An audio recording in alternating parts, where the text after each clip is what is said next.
Hello po mga kabayan, mga kalingap, mga kabisnes kapapi, magandang buhay po, Analisa Reality Vlog. Ngayon ho, dito po tayo sa community po ni Pinuno Kabisnes, Kabisnes Official. Shoutout po sa inyo. Pero bago yon, maraming salamat po to my silent viewers, commenters, mga nagla-like, nagsishare, yung mga nandyan na nakasubscribe sa akin. Thank you po sa suporta ninyo at salamat po sa hindi ninyo pag-skip ng ads. So ito po, pinanood ko yung travel nila Pinuno Kabisnes. Nandun na sila one day ago na upload sa Kalangaman Island. Back to back po, meron din doon kay Papa Dins TV yung preparation po nila. At ito, isi-share ko sa inyo, nakakatuwa yung team building nila. So, syempre may entertainment, good vibes lang po tayo habang sila ay papunta doon sa island, nandun pila sa bangka. Siyempre, si Pinuno, nangunguna talaga, namumuno as in. Ang kulitan nila doon sa team building, nakakatuwa, nakaka-relax. Akala mo kasama ka rin doon sa travel nila, sa tour nila na yun. Ito ho, panoorin muna natin. Shoutout po kay Pinuno Kabisnes. Maraming salamat po, Pinuno. At ito ho, kumuha ako ng clip dito sa iyong upload. Thank you po. At syempre, isi-share ko ho. At para doon sa mga hindi pa nakapanood, ang buong video po, bisitahin ninyo sa channel po ni Pinuno Kabisnes, Kabisnes Official. At doon din po sa upload ni Papa Dins TV. Support po natin. So ito po, panoorin muna natin.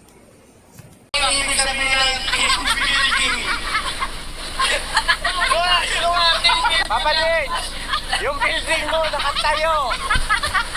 Oh, ayusin mo.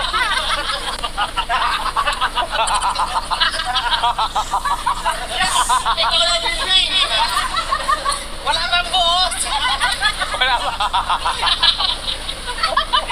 Talaga nakita mo ba? Salbahay ka! Pag sinabing building, nakatayo na yung poste. Hello, ano lang? Mga ka-business, no doubt. Unang tingin pa lang Siguro, nagkatalo mga ka-business pagdating sa maintenance. Yes.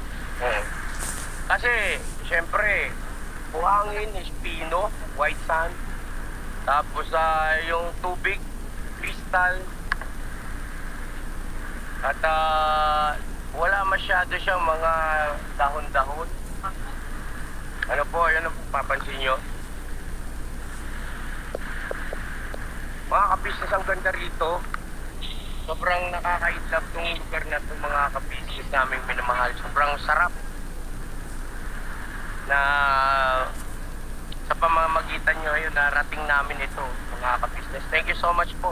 Sana po ay damin ninyo na kasama namin kayo po. At ayan andito tayo ngayon mga ka-business namin minamahal.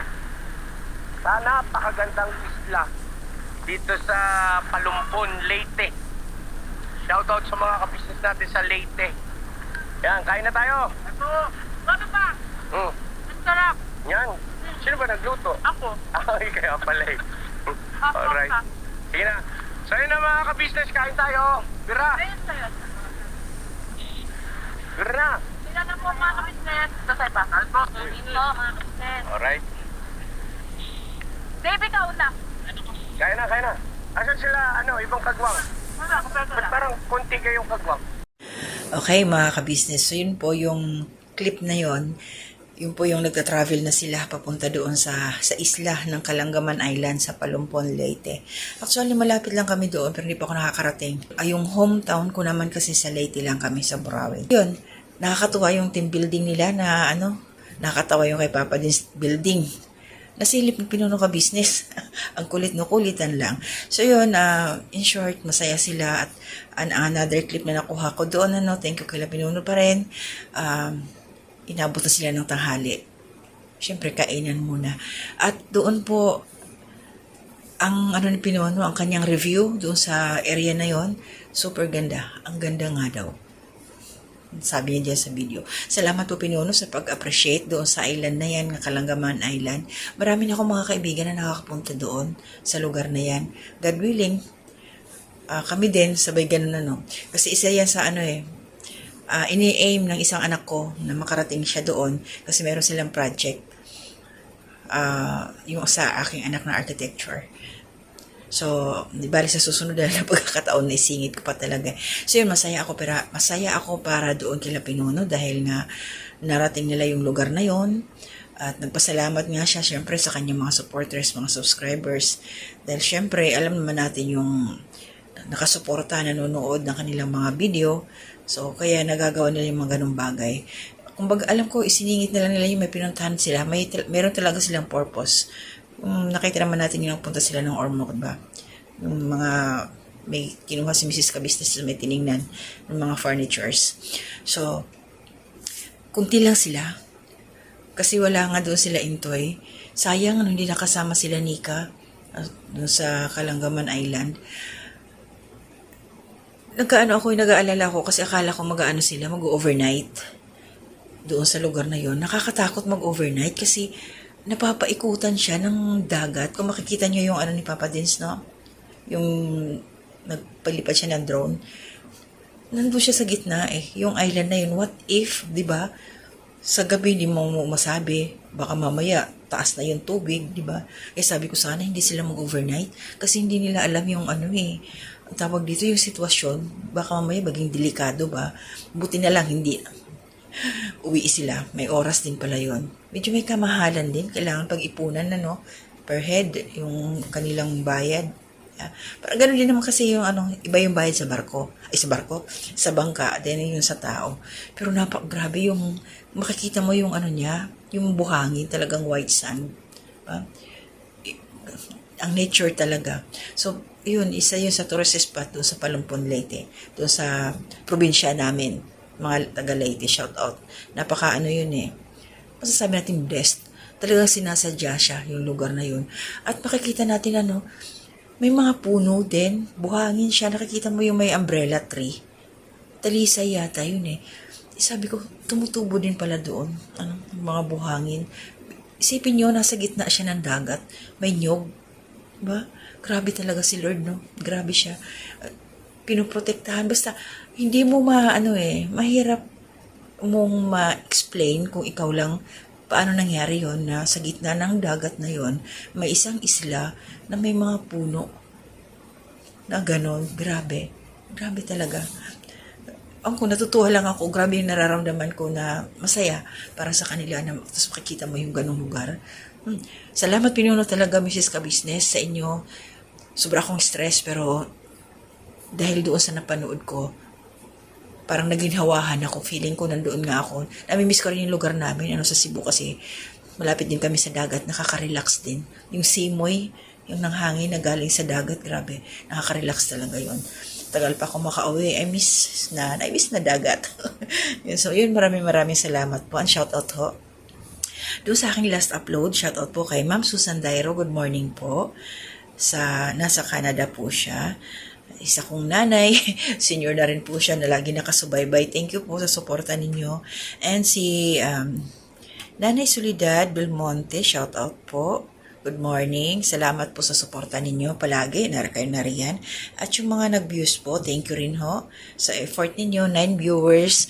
Salamat po. May views o wala. Nandyan naman kayo. Okay lang. Walang problema sa akin. Kasi alam nyo bakit ko ginagawa to. Nagre-reaction ako. Kasi hindi naman ako laging ganito, lumilipas ang panahon, lumilipas yung araw natin, darating ang araw na magra-rocking chair ako. Sana hindi ako makalimot ba? Tatanda tayo, di ba? Siyempre, baka mamaya magka-Alzheimer's ako, hindi ko na matandaan kung ano itong mga pinagkagagawa ko.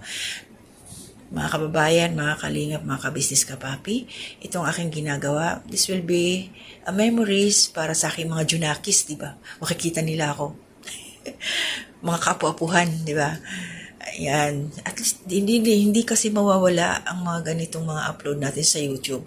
Kaya yung mga iba dyan, wala mang subscribers o kahit na mag-upload kayo. Mga memories ninyo, ilagay nyo sa YouTube. Upload ninyo kasi, ayan, hindi yan masisira. Sorry, isiningit ko na. Speaking of memories, lahat ng mga pictures namin, alam niyo yung mga Kodak, mahilig ako mag-picture noon, pasensya na. Dahil dito sa, ni Pinuno Kabisnes, yung upload niya, naalala ko tuloy yung mga happenings ba, mga nakaraan. Nasira yung mga litrato namin, ng Yolanda. wash out lahat yung mga pictures ko, yung mga kodak-kodak, naka-film, may mga negative, naka-album, wala lahat. Kaya kayo po, i-upload nyo na dito sa YouTube channel. Tingnan nyo, itong mga memories na to nila Pinuno Ka Business. Lahat sila, makikita natin, makikita nila. Darating yung araw talaga na babalikan to. Babalikan. Ito yung mga nangyari sa amin noon, yung mga ganito. Kaya kayo, go lang ng go. Huwag tayo mag-aalangan. Upload ng upload. Inihikayat ko kayong lahat dyan, mga nanay. Upload niyo po yung inyong mga video. Share po. Yan. So maraming salamat po sa inyong lahat. And support po natin sila Pinuno Ka Business.